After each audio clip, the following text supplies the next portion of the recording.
जय करौली सरकार की। सत्यनारायण। कहाँ से हैं और क्या नाम? मैं पैदाश नेपाल की हूँ और मैं 30 साल से हांगकांग में थी। मेरा हस्बैंड का हांगकांग का बोन है, तो हम लोग परिवार का उधर का आईडी हो गया। तो अब क्या बताऊँ मैं अब ये चीज़ मेरा पहला प्रश्न है, हांगकांग से करौली सरकार तक की जर्नी कैसे तय करी? कैसे हो गई। मैं इससे पहले ओझा पंडित में थी 15 साल और 12 साल कंटिन्यू मैं इंडिया में मुसलमान के दरबार में थी। तो मैं खो गई थी। ये क्या हो गया था कि मैं पहले चर्च में क्रिश्चियन में भी जाएगा तो ठीक होगा, क्रिश्चियन भी हो गई थी। तो मैं ये दरगाह से मेरा दिमाग में क्या उन लोगों ने भूत चढ़ा दिया, आप मुस्लिम होंगे तो आपका परिवार ठीक होगा। तो मैं हज करने भी तैयार थी, मुसलमान होने के लिए भी मैं तैयार थी उस समय। तो मैंने 3 दिन वीडियो देखी, एक भाई ने वीडियो भेज दिया।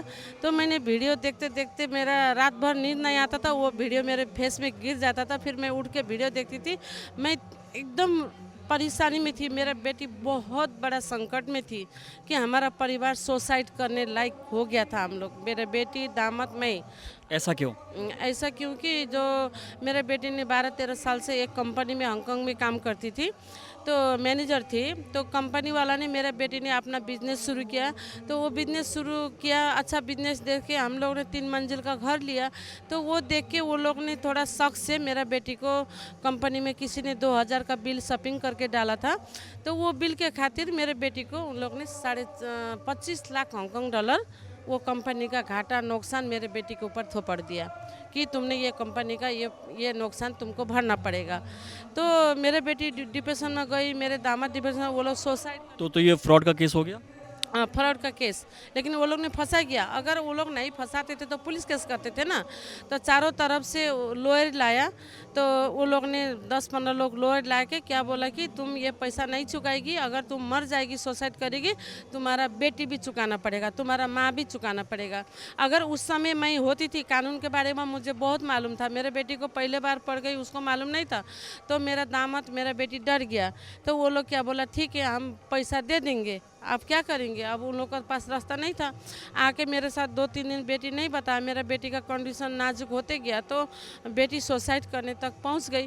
तो मैंने बोला, बेटी ने बताया, मैंने बोला चलो बेटा मैं पैसा जाओ, मैं नेपाल जाके ज़मीन बिक्री करके दूंगी। तब उस समय मैं बहुत परेशान, मैं 15-20 दिन खाना नहीं खाया। मैं खाली मुसलमान को प्रार्थना करती थी। मैं पैगम्बर का उन लोग का वीडियो देखती थी। तो बाद में मैंने बाबा का वीडियो देखी तो मैं 3 दिन तक बेड में मैं रो के प्रार्थना करी, यदि तो आप सच्चे भगवान है, मेरा इतना संकट है, आप मुझे बुलाइए। तो 3 दिन के दिन मैं डिसीजन करके काठमांडू आई। रात को 11 बजे पहुंची। मैं होटल नहीं गया। रात को ठंडी में जो स्टील के कुर्सी में मैं उधर ही सो गई। उधर से मैं फिर प्लेन टू डोमेस्टिक प्लेन में मैं भैरव आया।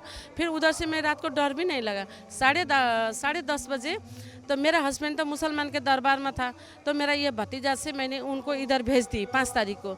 तो मैं 5 तारीख को रात को 10:30 बजे रात को बॉर्डर में मुझे डर नहीं लगा अकेली। तो मैं 4-5 गाड़ी बदल के मैं यहाँ आ गई। मैं ये सोच के आई थी कि वीडियो देख के 3500 लगेगा, हवन करेंगे, ठीक हो जाएगा। और मेरा एक सहेली का बेटा भी था, उसको भी यहाँ भेजा। वो बचपन से 7 साल के उम्र से वो ड्रग्स खाता था। उस समय 25-26 साल का उम्र था। उसको भी यहीं लेके आई। और मेरा हस्बैंड और मेरा भतीजा अभी बाबा के माता के दरबार में सेवा करता है, वो भी ड्रग्स यूज़ करता था। उसको भी झूठ बोल के यहाँ रख दी, फंसा दी। तो उसके बाद मैं आई यहाँ के, मुझे समझ में आया। मतलब अब खुद तो आई उसमें साथ में और भी लोगों को ले आई? लेके आई तो तीनों को लेके आई। तो मेरे पास पैसा नहीं था। अब विदेश होके भी क्या बताऊँ, बेटा अमेरिका में समस्या में नौकरी नहीं मिलता है, पढ़ाई करके एनिमेशन फोटोग्राफी पढ़ा है, वो शूटिंग का इधर काम करता है। तो बेटा को भी पैसा भेजना, बेटी को भी ये समस्या। मेरे ऊपर, सर के ऊपर 3 महीना में 6 करोड़ कर्जा आया मेरे सर के ऊपर। ऐसा क्यों? वही कंपनी ने फंसा दिया। तो वो कंपनी के टेंशन के मारे मेरे बेटी ने बिजनेस नहीं कर सकी। तो हम लोग बिजनेस लिया था, तो महीने का 35-30 लाख भर के 13 महीना तक 35-30 लाख भरना पड़ता था। तो वो भी घाटा तो है। तो फिर इस करके मेरा कर्जा इतना हो गया, अभी भी है स्टिल। तो मैं यहाँ आने के बाद 9 डेज हवन एक दिन करेंगे, ठीक हो जाएंगे, ये सोच के आई थी। यहाँ आने के बाद मुझे पता चला कि 1 डे करना है। अब मुझे तो ठीक होना है, क्योंकि मैंने उससे पहले मुसलमान के दरबार में मैंने 4-5 करोड़ पैसा मैंने लुटा चुकी थी। मतलब क्रिश्चियंस भी दरबार गई थी आप, मुस्लिम दरबार भी गई और वहाँ पर 4-5 करोड़ रुपए लुटाया। लुटाया मैंने। क्योंकि मेरे पास सांची भी है, विटनेस भी है, वो भाई 12 तारीख को आ रहे हैं, उनको पता भी है। क्योंकि वो मुसलमान लोग ने क्या बोलता था, घर में जाके बंदिश करना।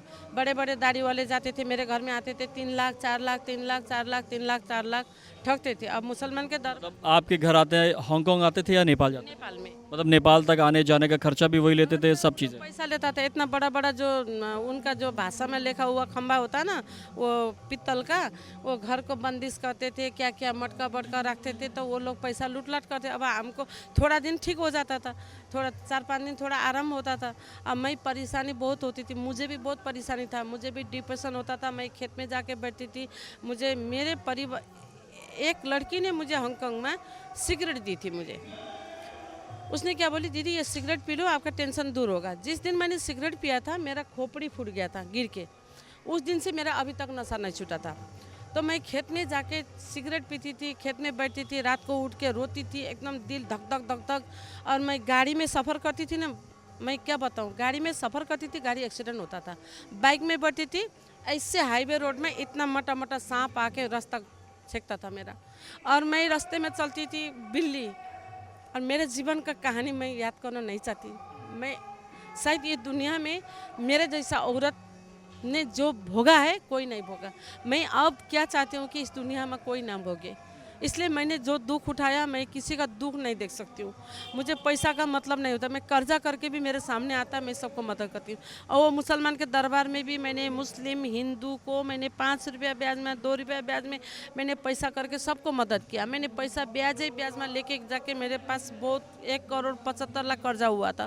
फिर मैं हांगकांग जाके वो कर्जा कैसे चुकाई मुझे पता नहीं। मतलब लोगों की मदद भी करती हैं, ब्याज पे खुद पैसा उठा के लोगों की मदद कर देती हैं। ये कौन सी तरीका है? ये कैसी भक्ति क्या है? होता है भैया, मैं भगवान को ये प्रार्थना करती हूँ कि मैं आज ये अभी मदद करूँगी। अब मेरे पास अब मदद करने का कोई नहीं है। आज एक को मदद करती हूँ, दूसरा कल आ जाता है मेरे पास। कैसे आता है मुझे मालूम नहीं।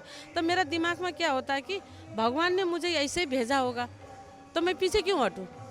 मैं पीछे नहीं हटती हूँ। जब दुख तकलीफ जीवन में चल रहे थे तो कभी ऐसा भी ख्याल आता था कि सुसाइड कर लिया जाए? सुसाइड तो मैंने 5-6 बार दवाई खाई थी मरने के लिए, सुसाइड नहीं हुआ। मैंने बच्चे को भी जहर खिलाया था, क्योंकि घर परिवार का साथ सपोर्ट नहीं था। मेरे पति ने 4-5 शादी करके घूमता था।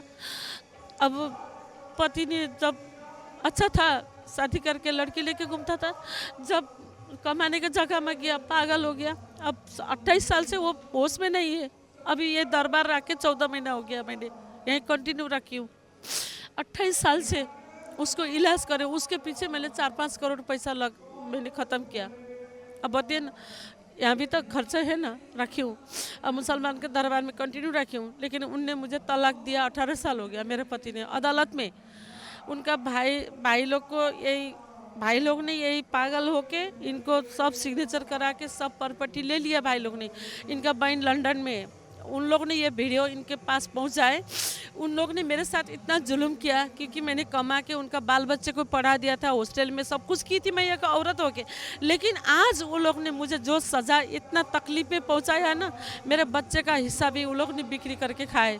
एक भाई पागल है, उनका खानदान कोई नहीं देखता है, उनको कोई नहीं देखता है। जिनको अभी लेकर आए हैं वो आपके हस्बैंड हैं, जो 18 साल पहले आपको तलाक दे चुके हैं। उनका ट्रीटमेंट भी आप यहाँ करा रहे हैं? मैं कर रही हूँ 28 साल से, क्योंकि मेरे पास सबूत है। वो भाई लोग आके उनसे भी इंटरव्यू ले लीजिए, उनके पीछे और समाज के पीछे मैंने क्या नहीं किया। मैं झूठ बोलना नहीं आता है, मैं किसी को भी पीछे नहीं हटती हूँ।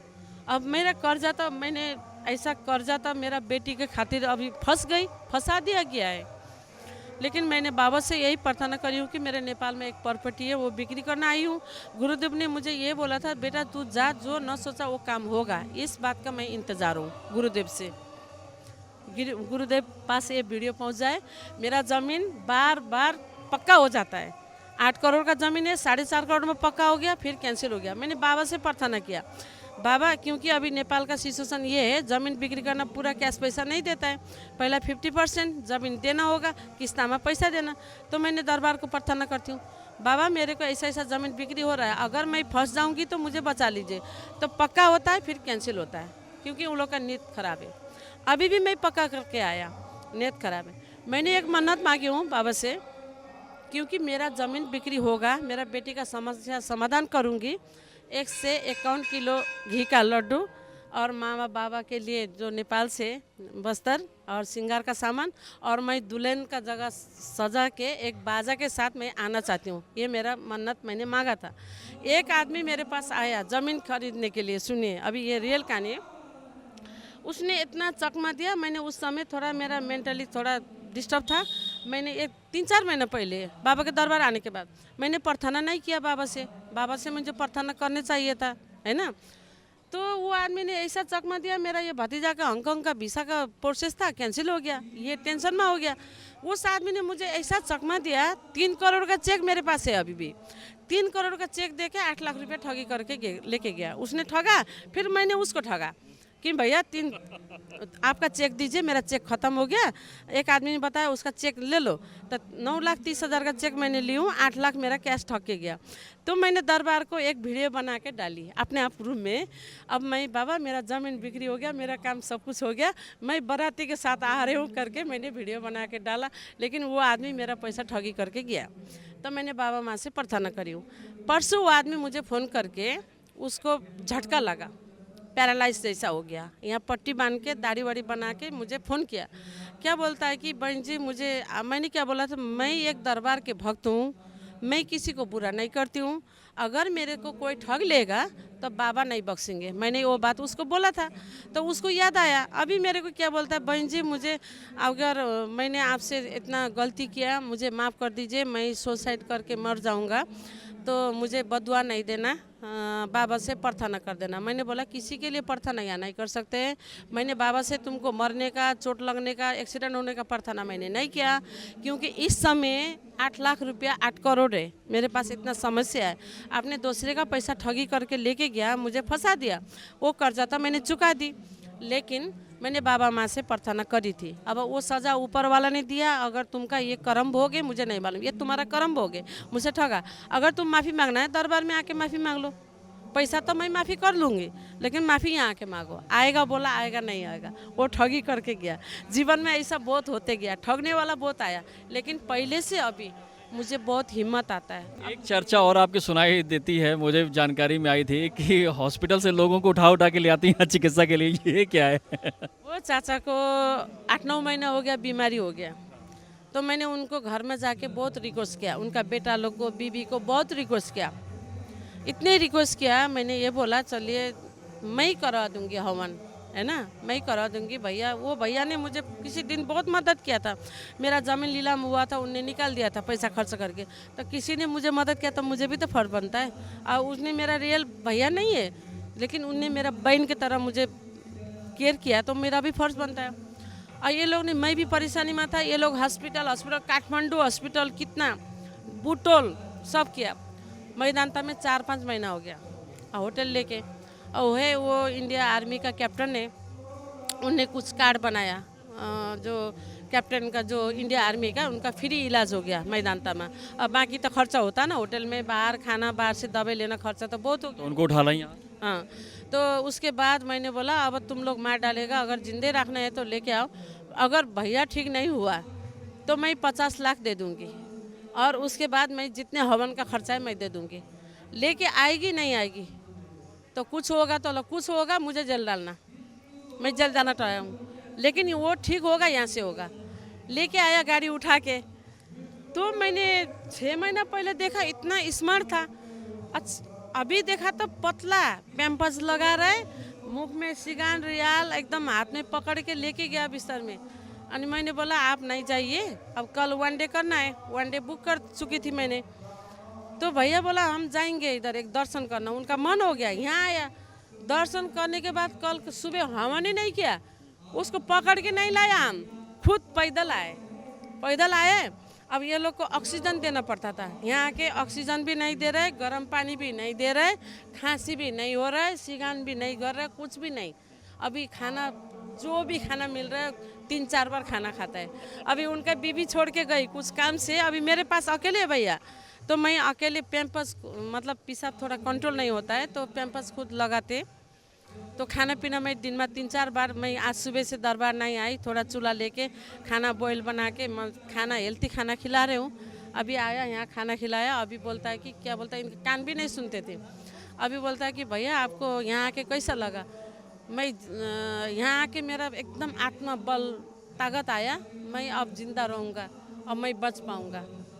लेकिन मैंने पहले आपका बात नहीं सुना, मैं पहले आता था मैं ठीक हो जाता, इतना पैसा खर्च नहीं होता था। तो अब क्या करेंगे, अब घर में जाके आपका जो यहाँ का नियम पालन कुछ समझना पड़ेगा आपको। जो पूजा पाठ न करना है वो नहीं करिए, तो जो बोलेंगे मैं वही करूँगी। अभी लिपन लगा रहे, एकदम मस्त है। जिनको उठा के लाई हैं वो कैप्टन है और मेदांता हॉस्पिटल से आप लेकर आई हैं। अच्छा, एक चीज़ ये आई, इतने बार आ गए हैं, गुरुजी से मिल चुकी हैं, गुरुजी को देखकर क्या लगता है, कौन है वो? गुरुजी तो मैं एक बात बताऊं, इस दुनिया में जितने मैं घूमी हूं, मंदिर मस्जिद ये सब, लेकिन ऐसा दरबार कहीं नहीं मिलेगा, ऐसा गुरु कहीं मिलेगा नहीं। क्योंकि मुझे एक दिमाग में ख्याल क्यों आता था, ये दुनिया में मारने वाले से बचाने वाला है, लेकिन देर है अंदर नहीं है। एक दिन मुझे मिलेगा, ऐसा मिलेगा। मैंने भाई लोग को भी, जिसको परेशान होता उनको समझाती थी, लेकिन मुझे सपने में आता था कि ऐसा चीज़ मिलेगा मुझे, मैं परिवार को बचाना सक्षम हो जाऊंगी। लेकिन मुझे सपना में मिलता था, वो मुझे आज मिला है ये दरबार। लेकिन ऐसा दरबार, क्योंकि ये एक ऐसा दरबार है, एक मैं बताना चाहती हूँ मेरा अनुभव। हर किसी को ये मालूम नहीं। आजकल लोग क्या बोलता है, 2127 में जादू टूना होता है, कहीं भूत होता है, कहीं कुल देवता होता है। लोग भ्रम में, क्यों भ्रम में? अब उनके पास नेगेटिव ऊर्जा तो है नहीं, है ना, पॉजिटिव ऊर्जा नहीं है, खाली ये दिमाग में तो गंदगी है। अब गंदगी है तो वो लोग अच्छा बात सुनेंगे नहीं। जिसके पास गंदा है वो अच्छा बात सुनते नहीं। अब देखिए, ये क्या है, इंसान का जादू टूना भी होता है। अब पूर्वज का क्या होता है, मेरे जानकारी, पूर्वज क्या होता है, हमारा पूर्वज में कोई अच्छा पूर्वज होता है, कोई किसी का कब्जा में होता है। जैसे अब हम अभी हम अभी जिंदा है ना, अब हम तो किसी के कब्जा में है ना। अगर बाबा के दरबार नहीं आते थे, हम मर जाते थे, तो फिर हम तो फिर हमारा बच्चे को परेशान करते थे ना। हमारा शरीर के ऊपर है वो तो बच्चे को परेशान करते थे। ऐसे हमारा 87 जूनी पूर्वज कैसे कैसे मरे, रोग से मरे। कोई अच्छा पूर्वज है, कोई जादू टूना करने वाला है, वो तो मर गया, वो तो मट्टी हो गया, जल गया, लेकिन उनका स्मृति नहीं जलता है। उनका स्मृति हम लोग के परिवार में ट्रैवल करता है ना, ट्रैवल करता है। लेकिन डॉक्टर क्या बोलता है, आपका वंशालू रोग है, खानदानी रोग है। आपके खानदान में किसका रोग था, हाँ ये वंशालू रोग है। लेकिन डॉक्टर को ये नहीं मालूम वंशालू रोग है, उनको तो दवाई करता है, उनको तो ये चीज़ का मालूम नहीं है। अब दवाई करते करते पैसा भी ख़त्म, इंसान भी ख़त्म। अब यहाँ बाबा के दरबार में क्या होता है, जो रोग पैदा करता है, जिस चीज़ से हम परेशान हैं, जिस स्मृति के कारण हम लोग को दिमाग काम नहीं करता है, रोग पैदा करता है, शोक पैदा करता है, अगर उस चीज़ को नष्ट कर देंगे तो नष्ट करने के बाद तो इंसान ठीक हो जाता है। लेकिन ठीक हो जाता है, और इसमें भी एक मैं ये कहना चाहती हूँ, किसी के ऊपर कम बीमारी होता है, नॉर्मल केस होता है, वो तुरंत बाबा के दरबार में आया, तुरंत ठीक हो गया। अब हमारा पुराने बीमारी है, 30-40 वर्ष, देखिए हमारा शरीर में जितने भी रोग है, वो रोग तो एक साथ नहीं निकल सकते। एक साथ निकाल देंगे तो हम मर जाएंगे। हम धीरे धीरे निकल रहे हैं ना, तो हम बर्दाश्त नहीं कर रहे। फिर हम आता है कि गुरुजी के पास, गुरुजी हमारा तकलीफ बढ़ गया, ये मैं हर वक्त आती हूँ, स्टडी करती हूँ। लोग को भी स्टडी करना ज़रूरी है, क्योंकि अपने शरीर में, अपने परिवार में कितनी बीमारी है, स्मृति तो कट गया, बीमारी पैदा होने की चीज़ तो बाबा ने समाप्त कर दिया। अब शरीर में जो जहर फैला, वो जहर तो निकलना टाइम लगेगा, वो निकलने में दिक्कत होता है। लोग को समझ में नहीं आ रहा है, लोग को समझ में इसलिए नहीं आ रहा है, अब किसी के पास लोगों को ये समझना चाहिए कि जो कष्ट है वो धीमे धीमे जाएगा, तो उसको समय दें। जाएगा, धीरे धीरे इसलिए जाएगा। अगर डीएनए में 3-4 आदमी रखेंगे तो, अब मेरे परिवार में समझे ना, मेरा बेटा परेशान है, बेटी परेशान है, दामाद है, सबका संकल्प करूँगा तो मुझे परेशान होता है। अब मैं संकल्प न करूँ तो बच्चा परेशान होता है। अब मैं संकल्प करूँ, मैं परेशान होती हूँ, तो मुझे बर्दाश्त करना पड़ेगा ना, मुझे तो बर्दाश्त करना ही पड़ेगा कि परिवार को छोड़ना पड़ेगा, डीएनए से निकालना पड़ेगा, या तो मैं परिवार को बचाना है तो कुछ मुझे तकलीफ बर्दाश्त करना पड़ेगा, उठाना पड़ेगा। इतने बार आने के बाद ऐसी कौन सी बात है जो अभी गुरुजी से नहीं बोल पाई और गुरुजी से हमारे कैमरे के थ्रू आप बात करना चाहती हैं? मैं गुरुजी को क्या बताऊं, मैंने ये दरबार का क्या बयान करूं, गुरुजी को क्या सेवा करूं, मेरा मन से ये करता है। मैंने ज़िंदगी में कोई दुनिया में ऐसा ज़िंदगी मुझे नहीं मिला। अब मेरा बच्चे को बचाना सब सक्षम हो गई मैं, है ना। मेरा बच्चे जो अभी पहले जो कष्ट था वो कष्ट मेरा 50% दूर हो गया, और बाकी शरीर का थोड़ा रोग है ये तो धीरे धीरे निकल रहा है। अब मैं गुरुजी को ये कहना चाहती हूँ कि मैं जीवन भर, मेरे आने वाला पुस्ता भी ऐसे गुरुजी को देखते रहे, ऐसे आशीर्वाद मिलते रहे, और गुरुजी को इस दरबार को इतना ज़्यादा ऊर्जा है और ऊर्जा बढ़ते रहे, और दरबार में इतने लोग को यहाँ मैं लाने का मौका मिले। और मेरा मन में है, गुरुजी को एक बात कहना चाहती हूँ, मैंने जो दरबार के लिए सोची हूँ मेरे मन में अगर पूरा करने वाला माँ बाबा का कृपा है। मैं दरबार को इतना ऊंचा करना चाहती हूँ, मैं मुची नहीं है, मुची जैसा काम करना चाहती हूँ।